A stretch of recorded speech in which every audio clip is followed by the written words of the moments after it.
Space Giraffe for Xbox Live Arcade, the latest title by veteran game designer Jeff the Yak Minter, the man behind the classic Tempest 2000. At first glance, Space Giraffe looks very similar to Tempest, and it is in fact possible to play the game in the same way in the early levels, but that's not what you're supposed to do. In Jeff's own words, Space Giraffe is the anti-Tempest. The game is based on a line drawn in 3D space, with a surface extending from it called the Power Zone. The Power Zone is constantly getting smaller, but can be extended by shooting enemies or through the use of jump pods which can be collected in the levels. The main difference between Space Giraffe and Tempest is that as long as you have any Power Zone remaining, enemies who make it up onto the rim of the level can be knocked off by ploughing into them from the side, which the game calls bullying. As you get considerably more points by doing this rather than just shooting the enemies, in many situations it's worth letting as many enemies as possible make their way to the top of the level, and then activating a jump pod to extend the Power Zone and bull them all off. You can also deflect enemy bullets by shooting at them, which will eventually reflect off the far end of the level. Keep bouncing these off the back wall, and any still in play when the level ends earn you sneeze bonuses.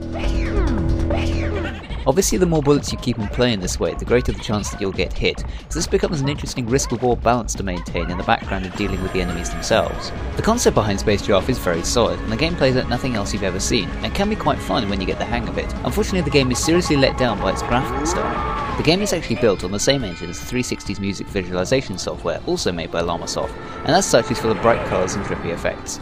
That's all very well and good when you're listening to music, but when you're trying to play a game it's another story. You'll die constantly and have no idea why, because whatever hits you will have been covered up by the bloom effects. The challenge only increases when you consider the different enemy types. Flowers, for example, are invincible and grow up the level on a stalk, which can be shortened by firing at the head, but once it gets above the rim creates a barrier that you can't touch until it dissipates. Boffins alternate between moving horizontally, where they can be killed in one hit, and vertically when they're invincible and shooting at them only makes them approach faster.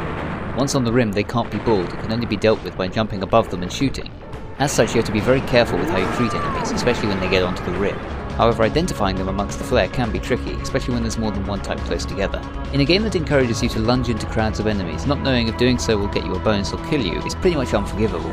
Some might say that not being able to see is part of the challenge, and in fact some enemies will attack by deliberately lowering visibility, but I think that the option to turn off the effects would have made the game a lot more fun. The different stages could simply be described as different lines in space, but they do become quite clever in their layout and the way that enemy waves are used.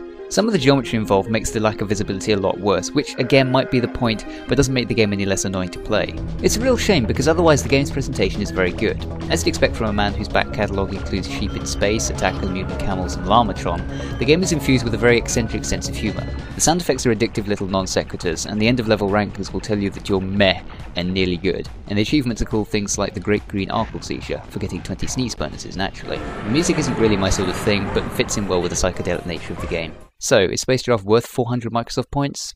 Sorry Jeff, but I don't think so. Although apparently some people really love it, so I suppose the best advice would be to try the demo. The idea behind the game is really good, but the whole package is let down by the frustration of constantly dying without understanding why. I didn't put up with it in Halo 3 multiplayer, and I'm not about to put up with it here.